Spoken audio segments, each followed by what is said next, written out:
तर आज आपल्यासोबत एक असे पाहुणे आहेत ज्यांनी कमर्शियल आणि कॉर्पोरेट या दोन्ही क्षेत्रामध्ये काम केलं आणि सध्या ते आता कोऑपरेटिव्ह म्हणजे सहकार क्षेत्रामध्ये कार्यरत आहेत. सहकार का पाहिजे तर जॉबच्या दृष्टिकोनातून किंवा करिअरच्या दृष्टिकोनातून पाहिल्या गेलं त्या चारही गोष्टी फक्त सहकारातच आहे. अच्छा. आता एक सामान्य नागरिक म्हणा किंवा एक मी सामान्य माणूस आहे आणि मला एखाद्या संस्थेमध्ये समजा गुंतवणूक करायची आहे, हा, हा. तर माझ्या दृष्टीनं मी कोणत्या अशा गोष्टी संस्थेच्या बघितल्या पाहिजेत किंवा अशी कोणती गोष्ट आहे जी महत्वाची आहे मला गुंतवणूक करण्यासाठी? मला जर ओळखायचं की माझी गुंतवणूक एखाद्या पतसंस्थेत सुरक्षित आहे का तर ती पतसंस्था सुरक्षित आहे का नाही किंवा ती सोसायटी सुरक्षित आहे का नाही हे जर मला पाहायचं असेल तर खूप बेसिक गोष्टी आहेत ज्या आपण तपासायला पाहिजे.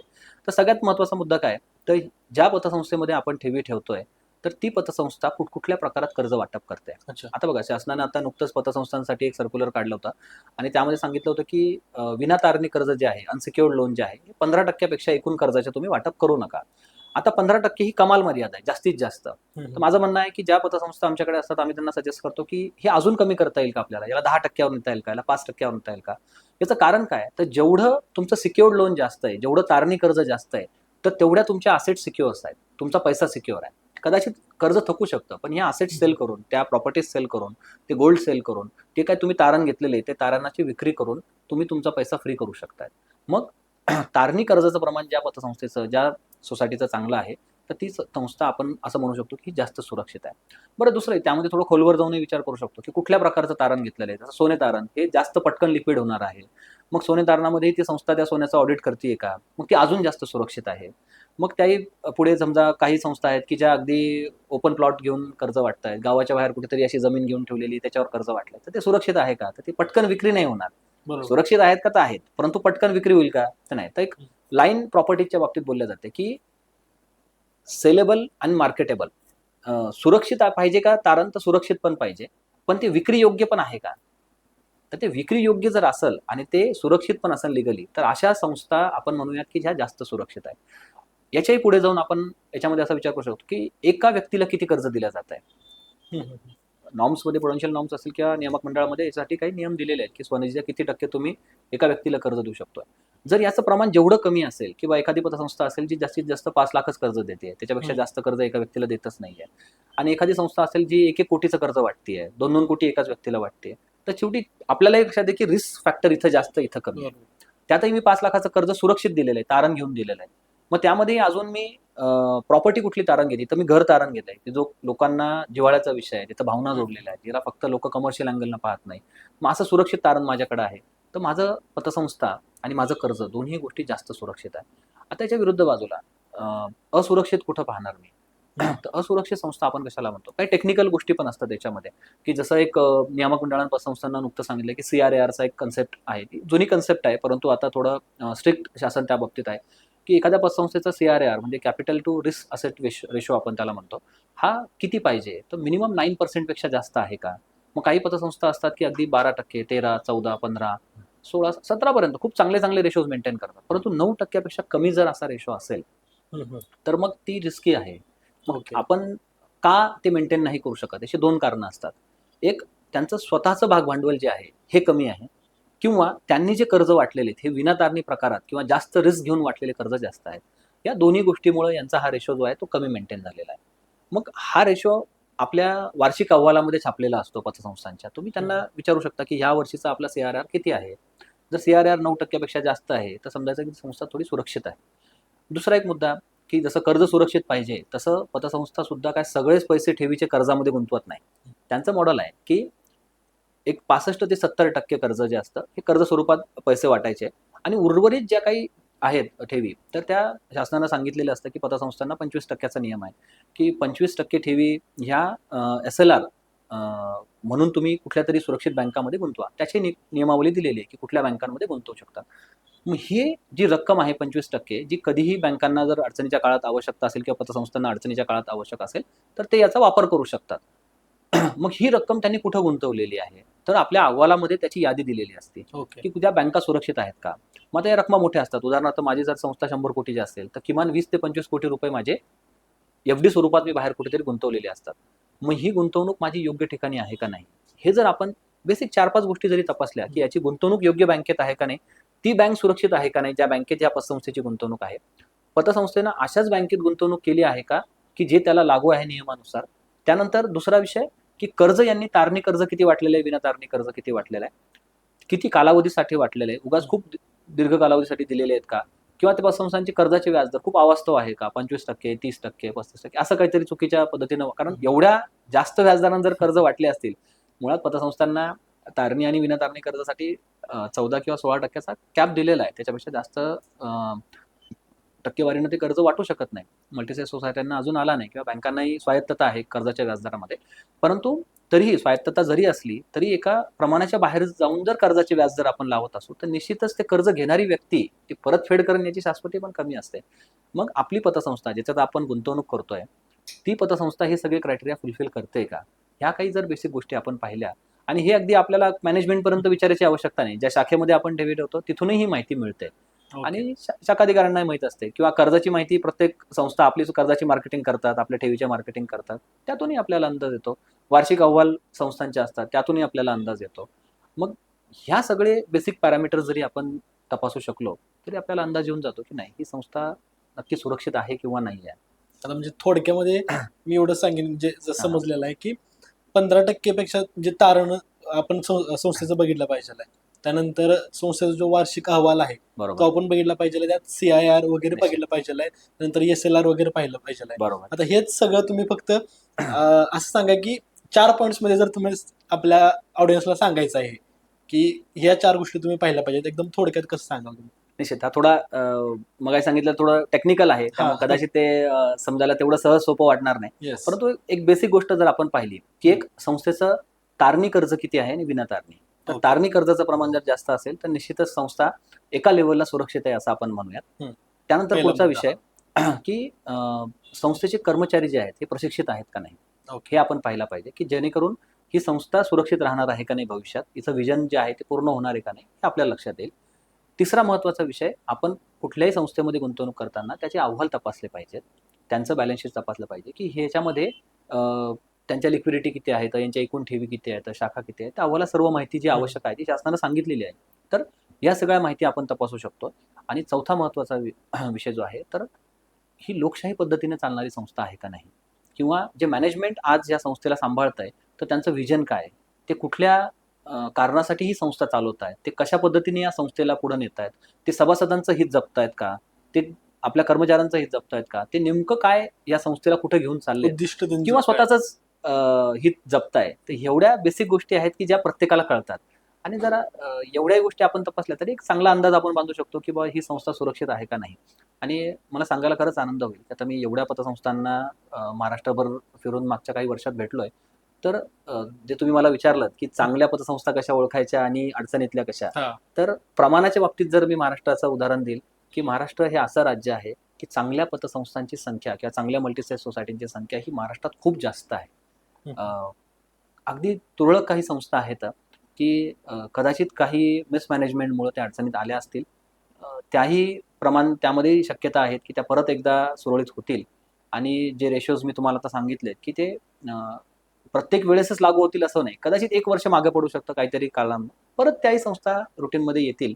तर एक चांगलं वास्तववादी चित्र आहे आणि एक चांगलं आशादायी चित्र आहे की जे किमान महाराष्ट्रापुरतं तरी, कारण महाराष्ट्रातल्या संस्थांना मी जास्त भेटतोय त्यामुळे महाराष्ट्रातल्या संस्थांविषयी मी जास्त सांगेन की महाराष्ट्रापुरतं तरी सहकाराच्या बाबतीमधलं चित्र हे खरोखर आशादायी आहे. आणि एक प्रकारे हे सगळ्या जे चांगली पतसंस्था कोणती आणि अडचणीतली कोणती हे जाण्यासाठी आपल्याला कुठे दुसरी जायची गरज नाही, तर त्या शाखेमध्ये जाऊन आपण ही माहिती म्हणजे किमान मी असं म्हणेल की तुम्हाला शेअर मार्केट शिकण्यासाठी जे क्लासेस करावे लागतात, तर पतसंस्थेचा व्यवहार शिकण्यासाठी क्लासेसची आवश्यकता नाही.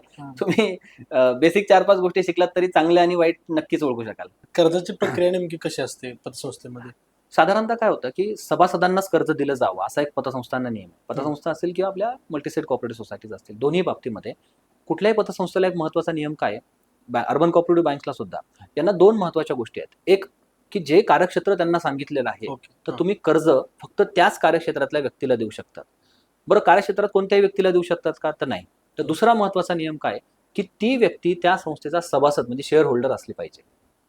ह्या 2 गोष्टी अगदी प्रायमरी आहेत की ह्या जर नसतील तर त्या कर्जाला मान्यताच देऊ शकत नाही. मग पुढचा टप्पा की ठीक आहे, मी सभासद पण आहे आणि मी त्या संस्थेच्या कार्यक्षेत्रातला पण व्यक्ती आहे, मग मी कर्जाला अर्ज करायला पात्र आहे. आता मग त्याही पुढे जाऊन की संस्थांना काही नियम घालून दिलेले आहेत. तर संस्थांना नियम काय घालून दिलेले आहेत? तारणी आणि विनातारणी कर्जाचं प्रमाण जसं मी तुम्हाला सांगितलं की जास्तीत जास्त 15% कर्ज हे विनातारणी प्रकारात वाटू शकतं. तर आता त्याच्याही पुढे जाऊन किंवा सीसी कर्ज जे आहे, कॅश क्रेडिट लोन आपण म्हणतो, तर त्यालाही काही लिमिट घालून दिलेली आहे. त्याच्याही पुढे जाऊन होम लोन जे आहे, गृह कर्ज जे आहे, त्यालाही एक सर्टन लिमिट घालून दिलेली आहे. मग ह्या ज्या लिमिटमध्ये हे कर्ज आहे आणि त्याला रकमांची पण लिमिट आहे, एका व्यक्तीला किती कर्ज द्यायचं याचंही लिमिट आहे. मग जो अर्जदार आहे, जो संस्थेचा सभासद आहे, तर त्याने अर्ज केल्यानंतर संस्था हे तपासतात की ह्या सगळ्या नियमात हा कर्जदार बसतो का, म्हणजे संस्थेच्या नियमात. ठीक आहे, आता तो संस्थेच्या एका शासकीय नियमात तो बसतोय. मग पुढचा टप्पा काय पाहिला जातो पतसंस्थांमध्ये, की याची क्षमता आहे का. तेव्हा 2 महत्वाच्या गोष्टी कर्जाच्या बाबतीत पाहिल्या जातात. एक कर्जाचं कारण, दुसरं कर्जाचं तारण. तिसरंही त्यामध्ये एक ॲडिशनल विषय असतो, तो म्हणजे संस्थेचं धोरण. तर हे कारण, तारण आणि धोरण ह्या 3 महत्वाच्या गोष्टी आहेत. पहिला, मी प्रोडक्टिव्ह कारणासाठी कर्ज घेतोय का? तर निश्चित. जर ते कर्ज प्रोडक्टिव्ह कारणासाठी आहे, त्याचा वापर हा प्रोडक्टिव्ह गोष्टींसाठी होणार असेल, तर संस्था स्वतःहून ते कर्ज द्यायला तयारी दर्शवतात. दुसरं, माझं तारण चांगलं आहे का? फक्त कारण चांगलं आहे म्हणून चालत नाही. मी तो पैसा उद्या जर मी तुमच्या संस्थेमधून कर्ज घेतलं आणि ते कर्ज काहीतरी मी कुठेतरी लग्नासाठी खर्च करून टाकलं, कुठेतरी मी काहीतरी त्या कर्जातून कुठेतरी टूर करून आलोय, कुठेतरी मी ते कर्ज जुन्या काही लोकांच्याकडून मी उधार पैसे घेतले आणि तिथं खर्च केलाय. अनप्रोडक्टिव्ह काहीतरी गोष्टी, टीव्ही, फ्रीज, कूलर आणलं घरामध्ये आवश्यकता नसताना, काहीतरी जुना फोन बदलून नवीन आयफोन खरेदी केलाय. तर मग त्याचा उपयोग काय मला? तो मला पैसा देणार नाहीये. किंवा मी कुठेतरी गावाबाहेर जमीन घेऊन ठेवली आहे, तिथं शेती करता येत नाही, काहीच नाही, प्लॉट आहे, तो पुढच्या 10 वर्षानंतर काहीतरी पैसे देणार आहे. अशा अनप्रोडक्टिव्ह पर्पजसाठी जर आपण पतसंस्थेकडे कर्ज मागायला गेलो, तर कुठलीही पतसंस्था यासाठी तयार नसते. आणि ज्या पतसंस्था तयार होतात, तर एक इथं अडचण असते की या पतसंस्थांचे रिस्क खूप जास्त आहे. मग परत आपण प्रक्रियेकडे येऊयात, की मग पुढची प्रक्रिया पतसंस्था काय करते, की कारण चांगलं आहे, तारण चांगलं आहे. आता सभासदाला सांगितलं जातं की ठीक आहे, या संदर्भातले जे पुरावे आहेत, कागदपत्र आहेत, हे गोळा केल्या जातात, त्याच्या तपासणी केल्या जातात आणि हे तपासणी करण्यासाठीचे एक्सपर्ट पतसंस्थांमध्ये असतात. बरेचदा अंतर्गत जरी नसतील, तर यासाठी काय आउटसोर्सिंग कंपनीज असतात, त्यांच्या मार्फत पतसंस्था हे व्हेरिफिकेशन करतात. आणि जेव्हा सगळ्या बाजूने पतसंस्थेला कळतं की नाही, हे कर्ज आता सुरक्षित आहे, आपण दिलं पाहिजे, हे शासनानं सजेस्ट केलेल्या नियमात, ज्या रेग्युलेटिंग अथॉरिटीज आहेत त्यांनी सांगितलेल्या नियमात पण हे कर्ज बसतंय, हे संस्थेच्या धोरणात पण कर्ज बसतंय, याचं तारणही चांगलं आहे आणि याचं कारणही योग्य आहे, मग संस्था फायनल सिग्नेचर करतात की नाही, हे संस्था कर्ज आपण दिलं पाहिजे.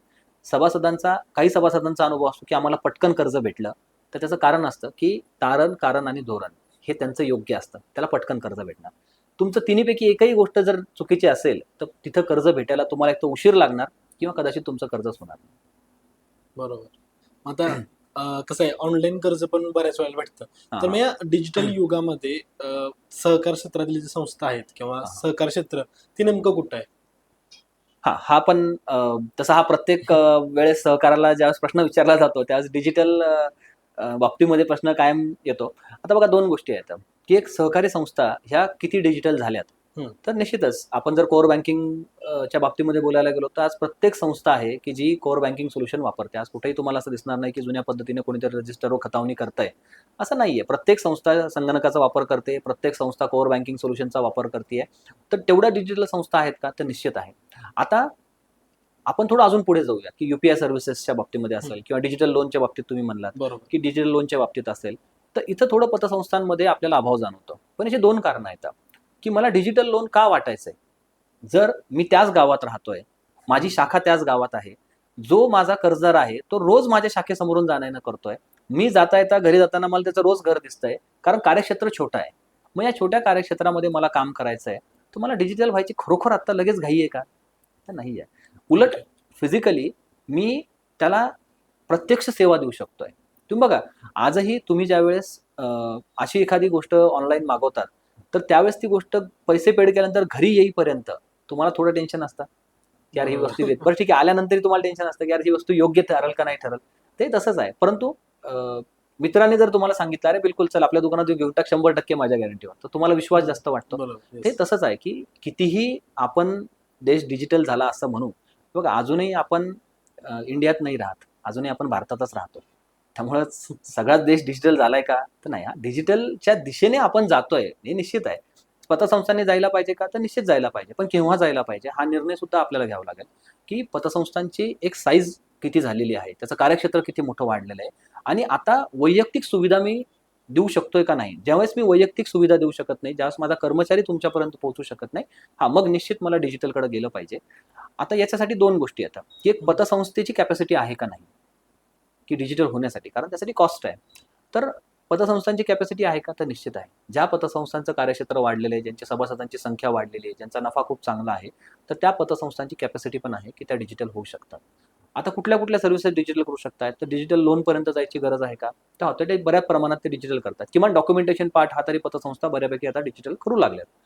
परंतु जसं युपीआय सर्व्हिसेसचा पार्ट आहे, तर युपीआय हे पतसंस्थांच्या अधिकार क्षेत्रात अजून आलं नाही. कारण माझी संस्था आहे, मला युपीआय सर्व्हिस चालू करायची आहे, माझी तर इच्छा आहे, माझ्याकडे फायनान्शियल कॅपॅसिटी आहे, विलिंग आहे, परंतु एनपीसीआय किंवा आरबीआयनं अजून मला मान्यता दिलेली नाहीये. तर ते काय माझ्या हातातली गोष्ट नाहीये. तर बरोबर. अशा अनेक गोष्टी आहेत की जसं सिबिलचे मेंबरशिप असेल, क्रेडिट ब्युरोच्या मेंबरशिप आपण जसं म्हणतो, तर क्रेडिट ब्युरोच्या मेंबरशिप अजून पतसंस्थांना मिळालेल्या नाहीत. त्यामुळे पतसंस्थांकडून घेतलेलं लोन तिथं दिसतं का, तर नाही दिसू शकत. मग ह्या अडचणी, पतसंस्था तर तयार आहे आपलं कर्जदाराचं लोन तिथं हिट करायला, परंतु शासनानं अजून मंजुरी दिली आहे का, आरबीआयनं अजून मंजुरी दिली आहे का, तर नाही दिलेली. तर याच्यामध्ये डिजिटल युगामध्ये पतसंस्था तयार आहेत, पतसंस्थांकडे ती कॅपॅसिटी आहे, पतसंस्थांकडे ते भागभांडवल आहे, पतसंस्थांकडे तो निधी आहे, परंतु जिथं शक्य आहे तिथं पतसंस्था डिजिटल होत आहेत, जो त्यांच्या अखत्यारीतला भाग आहे. ज्या ज्या ठिकाणी आपल्याला पतसंस्था अजून डिजिटल झालेल्या दिसत नाहीत, तर त्या ठिकाणी अजून शासनानं काही गोष्टीची मान्यता दिलेली नाही.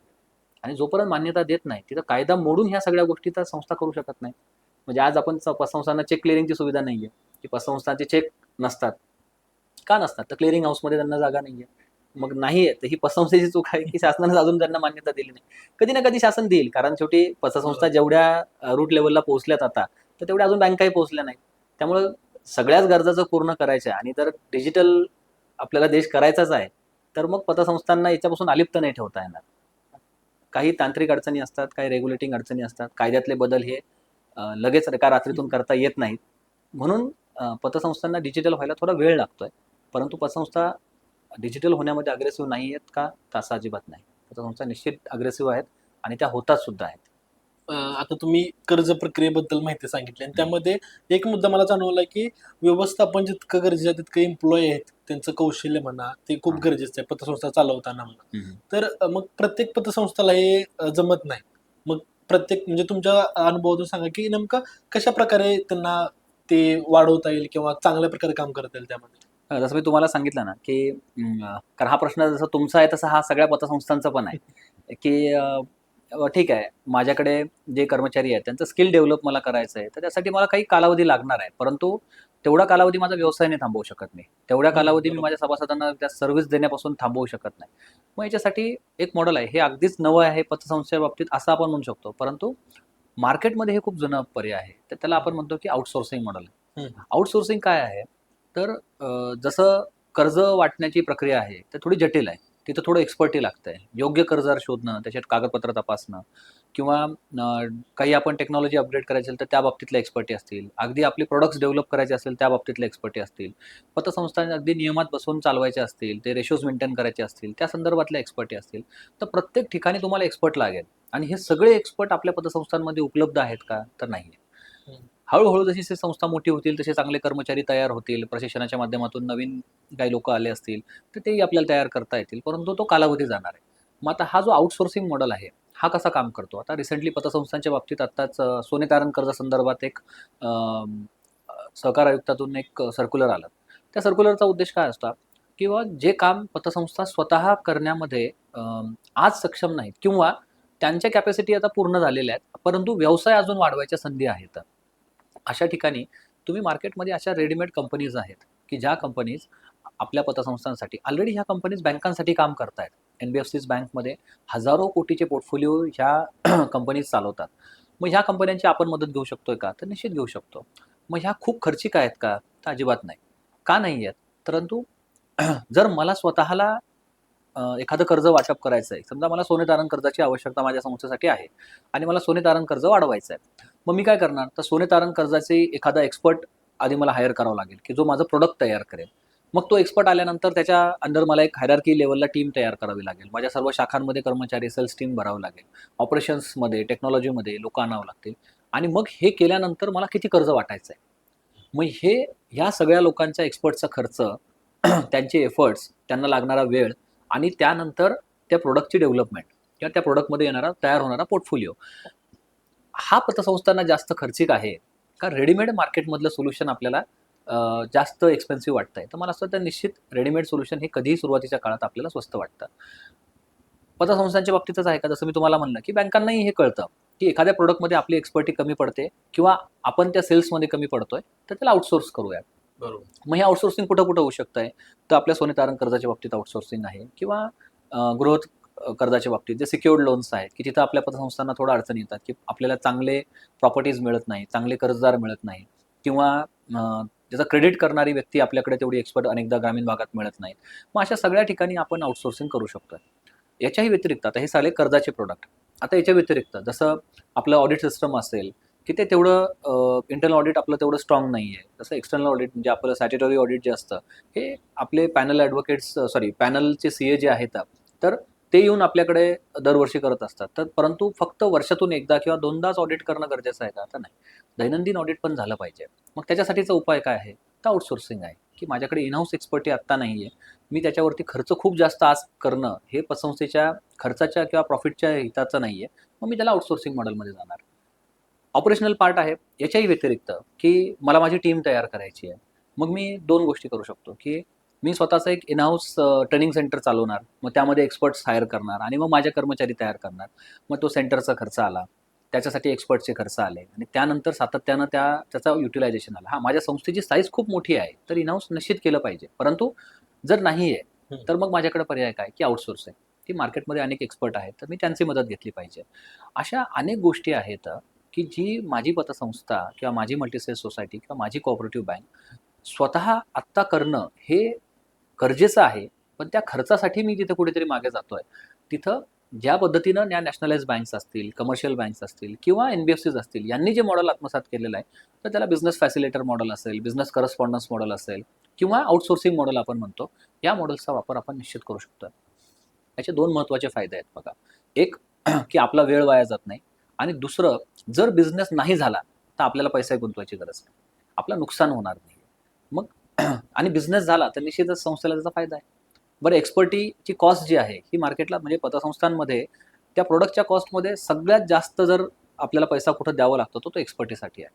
कारण की मार्केटला तज्ञ लोकांची आज प्रचंड गरज आहे, पण उपलब्धता कमी आहे. मग जी उपलब्धता आहे, तर त्याची कॉस्ट खूप जास्त आहे. मग लहान पतसंस्था आहे, माझ्या 2च शाखा आहे, 4च शाखा आहे किंवा 10 शाखा आहे किंवा 100 कोटीचीच माझी संस्था आहे, 200 कोटीचीच आहे. तर मी हा खर्च लगेच करू शकतोय का? तर नाही करू शकत. मग मी काय केलं पाहिजे, की जे रेडीमेड मार्केटमधून मला मिळतंय, तर निश्चित मी त्याच्याकडे गेलं पाहिजे. आणि मला वाटतं, की आउटसोर्सिंग मॉडेलवरती सर्व बँकांनी आजपर्यंत त्याचा फायदा घेतलाय, सर्व कंपन्यांनी त्याचा फायदा घेतलाय.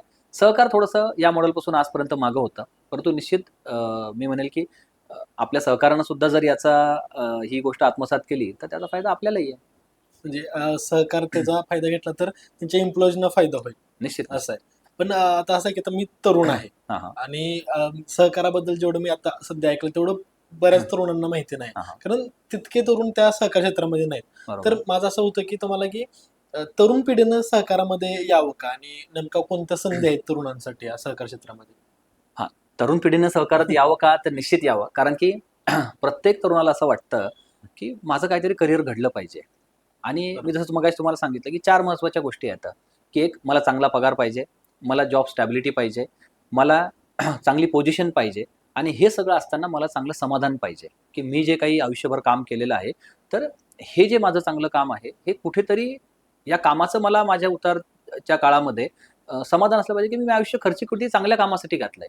मग ह्या सगळ्या गोष्टी कुठं आहेत? तर सहकारात आहेत. आता राहिला पगाराचा विषय. जसं मी तुम्हाला सांगितलं, की जर तुमच्यामध्ये स्किल आहे, तुमच्यामध्ये करण्याची ताकद आहे, तुमची करण्याची विलिंग आहे, तर डेफिनेटली सहकारामध्ये लाखोंमध्ये पगार आहेत. आज फक्त आपल्याला आकर्षण वाटतं, की आय-टी क्षेत्र जास्त पगार देत आहे किंवा इंजिनिअरिंगला गेल्यानंतर चांगले तुम्हाला ऑफर्स येणार आहेत किंवा तुम्हाला परदेशात गेला तरच चांगले पगार भेटणार आहेत. तर कितीतरी अशा संस्था आहेत, कितीतरी अशा बँका आहेत, की आज त्या बँका लाखानं पगार द्यायला त्यांच्या कर्मचाऱ्यांना तयार आहे. अडचण फक्त एवढी आहे, की प्रत्येकच बँकेला, प्रत्येकच संस्थेला ती स्किल भेटत नाही. मग ते स्किल नाही भेटणार आणि आपण काहीतरी बेसिक गोष्टी शिकून म्हणजे मी उदाहरण दाखवतो, की आमच्याकडे बरेचदा संस्थेमध्ये MBA झालेला, ज्याने फायनान्समध्ये MBA केलेलं आहे, अशी व्यक्ती एखादी आमच्याकडे येते आणि त्याला अकाउंट ओपनिंगचा फॉर्म अजून भरता येत नाही. मग तुम्ही तुम्ही शिक्षण घेतलंय मान्य आहे, तुम्ही एज्युकेटेड आहात मान्य आहे, परंतु जर तुम्हाला अकाउंट ओपनिंगचा फॉर्म भरता येत नाही किंवा तुम्हाला कर्जाचा अधिकारी म्हणून माझ्या संस्थेमध्ये, माझ्या बँकमध्ये जॉईन करायचं आहे आणि तुम्हाला 7-12 वाचता येत नसेल, तर तुम्ही कसं ओळखणार ही प्रॉपर्टी काय? मग ह्या बेसिक गोष्टी आहेत की ह्या कदाचित तुमच्या कॉलेजमध्ये किंवा तुमच्या अकॅडमिक्समध्ये तुम्हाला शिकवल्या गेलेल्या नाही आहेत. पण ज्या पद्धतीनं एखादा सॉफ्टवेअर इंजिनियर आहे, तो फक्त त्याच्या अकॅडमिक्सवर डिपेंडंट नाही आहे. तो ॲडिशनल लँग्वेजेस त्याच्या करिअरमध्ये त्याच्या अकॅडमिक्स क्लिअर करता करता शिकून घेतो किंवा ते झाल्यानंतर तो शिकून घेतो आणि मग तो इंटरव्ह्यूला फेस करतोय, मग तो त्याच्या चॅलेंजेसला फेस करतोय.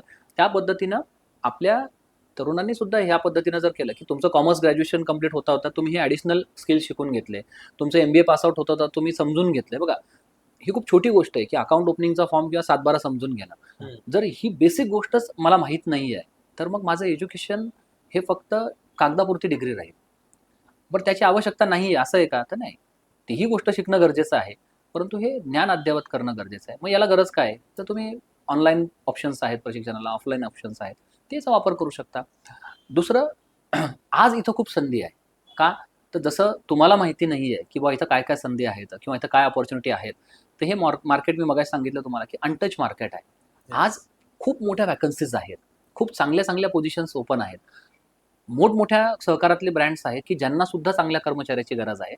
परंतु कर्मचाऱ्यांना किंवा तरुणांना अजून माहिती नाही आहे की मी नेमकं इथं कसं आलं पाहिजे, काय स्किल डेव्हलप केल्या पाहिजेत, कशा केल्या पाहिजेत. तर तोपर्यंत संधी आहे का? तर निश्चित आहे.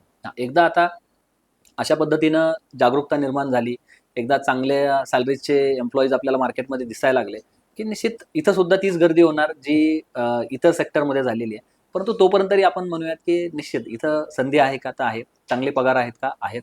आणि स्टॅबिलिटी आहेत का? तर निश्चित सहकारात आहे. आता मग नेमके तुम्ही सांगितलं की प्रशिक्षण म्हणा किंवा हां, स्किल तरुणांना ते लागतात. मग सहकार क्षेत्रामध्ये असे काही प्रशिक्षण केंद्र आहेत का जी स्किल डेव्हलपमेंट करतील किंवा अपस्किलिंग करतील? हो, निश्चित आहेत.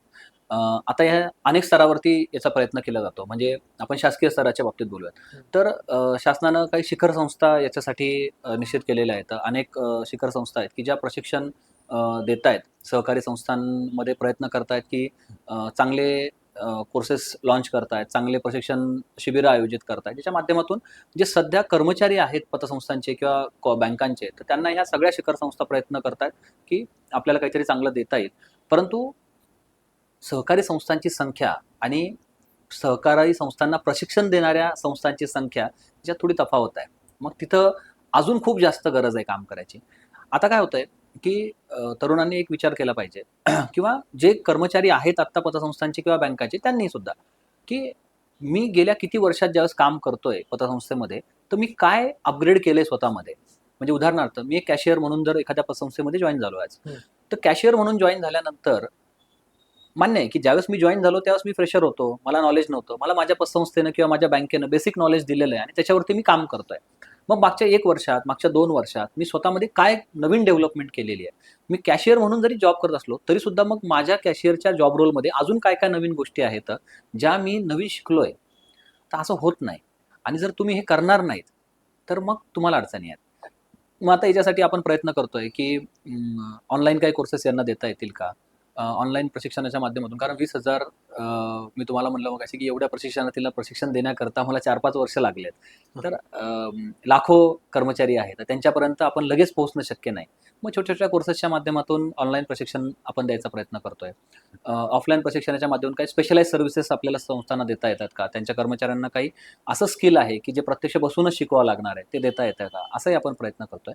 परंतु ज्यावेळेस प्रशिक्षण संस्था किंवा एखादा प्रशिक्षक तुम्हाला प्रशिक्षण देतोय, त्यावेळेस कर्मचाऱ्यांचे सुद्धा ते विलिंग असलं पाहिजे की मला हे शिकायचंच आहे.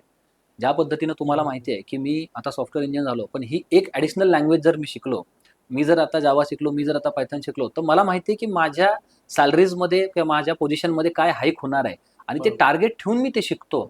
तर त्यावेळेस तेच जर पॅशन तुम्ही तुमच्या बँकिंगच्या करिअरमध्ये आणलं, की नाही ठीक आहे, आता मी कॅशियर आहे, मला आता मॅनेजर व्हायचं आहे, तर मला हे सर्टन 4 ते 5 गोष्टी नवीन शिकावं लागतील आणि मग ते पॅशन ठेवून जर मी शिकलो, तर निश्चितच करिअर तिथंही आहे आणि उपलब्धता कमी आहे मान्य आहे, परंतु नाही आहे असं तर नाही आहे. तर तुम्ही जे उपलब्ध आहे त्या साधनांचा वापर करा. हळू-हळू दरवर्षी प्रयत्न करा, की आपण एक स्टेप तर वर जाऊ. एक नवीन गोष्ट तर आपल्या बँकिंग करिअरमध्ये शिकू. आणि बघा, काही बँका, काही संस्था, मी जसं मगाशी तुम्हाला म्हटलं, की ज्यांना 100 वर्ष झालीत. पण त्याही पतसंस्था, त्याही बँका अजूनही प्रशिक्षण घेतात. मग 100 वर्षानंतर हे काय शिकत असतील? तर 100 वर्ष शिक्षण घेऊनही जर शिक्षण पूर्ण होत नाही, तर बँकिंग सेक्टर हे खूप मोठं आहे. फायनान्स इंडस्ट्री ही एवढी मोठी आहे, की तुम्ही कितीही शिकत राहिले, तरी तुम्हाला सातत्यानं बदलणारं इन्स्टिट्यूशन असल्यामुळे तुम्हाला सतत शिकत राहावं लागणार आहे. आणि सतत वेगवेगळे नवीन शिकवत राहतात. नवीन काहीतरी येतच राहणार आहे. मार्केट बदलतच राहणार आहे. हम्म. मग कर्मचाऱ्यांना सुद्धा हा विचार केला पाहिजे, किंवा ज्या तरुणांना बँकिंग सेक्टरमध्ये काम करायचं त्यांनी हा विचार केला पाहिजे, किंवा मला येतंय का हे सगळं, किंवा ठीक आहे आज येत नाही तर मी अपग्रेड करतोय का दररोज स्वतःला. आणि तुम्ही करत राहा, निश्चित पैसा भेटणार आहे. कारण जशी गरज फक्त तुम्हाला जॉबची असं नाहीये, पतसंस्थांना किंवा बँकांना सुद्धा चांगल्या मॅनपॉवरची गरज आहे. आणि मला असं वाटतं की मग कदाचित जेवढी गरज मार्केटला या जॉबची असेल नसेल, पतसंस्था किंवा बँकांना जास्त गरज आहे की चांगलं मॅनपॉवर त्यांना भेटायचं आहे. आणि टेक्नॉलॉजी आली म्हणजे मॅनपॉवर कमी लागतंय असं नाहीये. जेवढी टेक्नॉलॉजी अपग्रेड होईल तेवढं स्किल मॅनपॉवर लागेल. आणि मग पतसंस्थांना जर टेक्नॉलॉजीकडे पतसंस्था वळतायत, टेक्नॉलॉजीकडे जर आता अर्बन कोऑपरेटिव्ह बँक्स वळतायत, तर त्यांना अजून चांगलं मॅनपॉवर लागेल, अजून चांगले स्किल एम्प्लॉईज लागतील. मग कुठून मिळणार? मग त्यासाठी तरुणांना माझं आव्हान आहे की तुम्ही दरवर्षी काही ना काही अपग्रेड करत चला. किंवा प्रशिक्षणामध्ये वैयक्तिक ज्यास आम्ही प्रशिक्षण देतो तर त्यावेळेस आमचं एक म्हणणं असतं की कॅशियर आहेत ना, तुम्ही पहिले तुमचा जॉब रोल शिकून घ्या. माझा कॅशियरचा रोल नेमका काय आहे? मी पासिंग ऑफिसर म्हणून काम करतोय, तर माझ्या पासिंग ऑफिसरमध्ये काय गोष्टी आहेत त्या मी स्वतः शिकून घेतल्या पाहिजेत.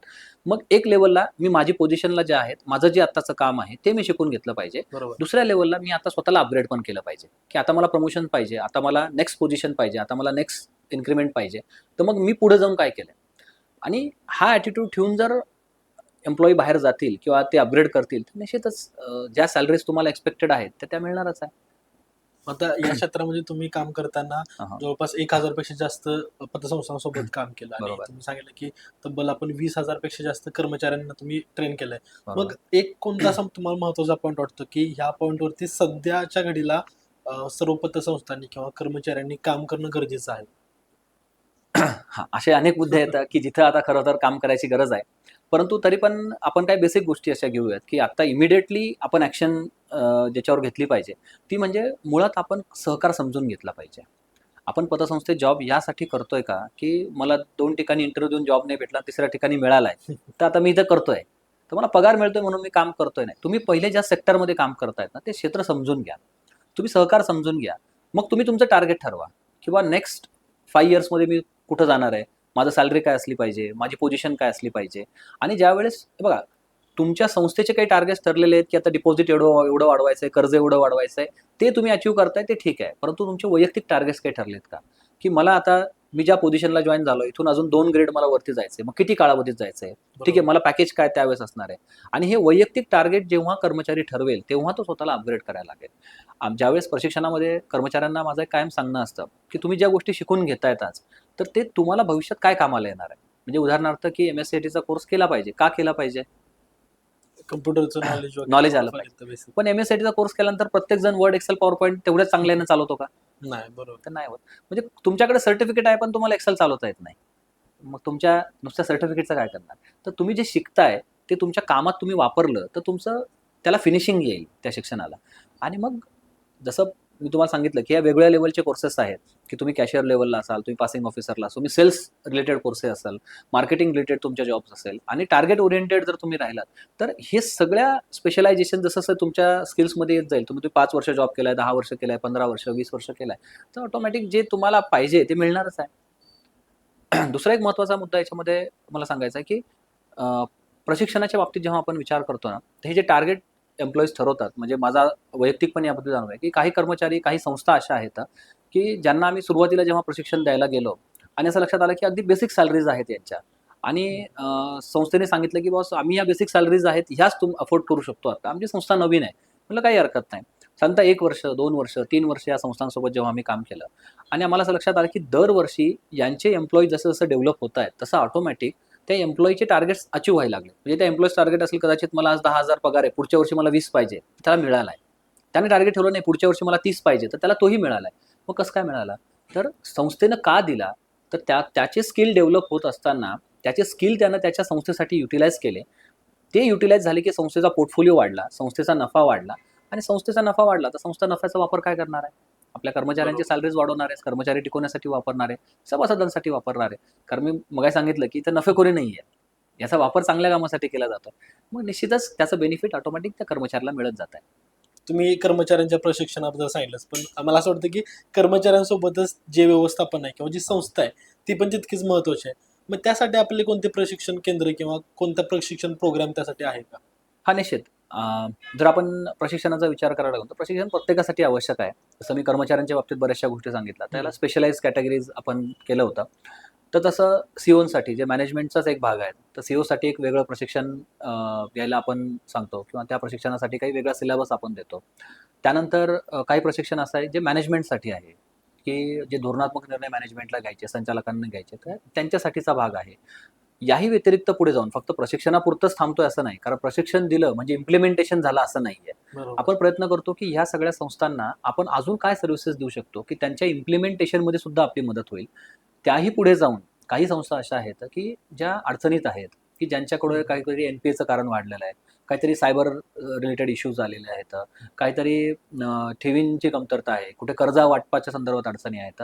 तर अशा संस्थांना सुद्धा आपण गेल्या अनेक वर्षापासून मदत करतोय आणि निश्चित अशा अनेक संस्था आहेत की ज्या ह्या अडचणीतून यानंतर बाहेर पडल्यात. अनेक संस्था अशा आहेत की ज्या नव्यानं सुरू झाल्या होत्या आणि गेल्या 4-5 वर्षाच्या काळामध्ये खूप चांगले पोर्टफोलिओ त्यांनी तयार केले.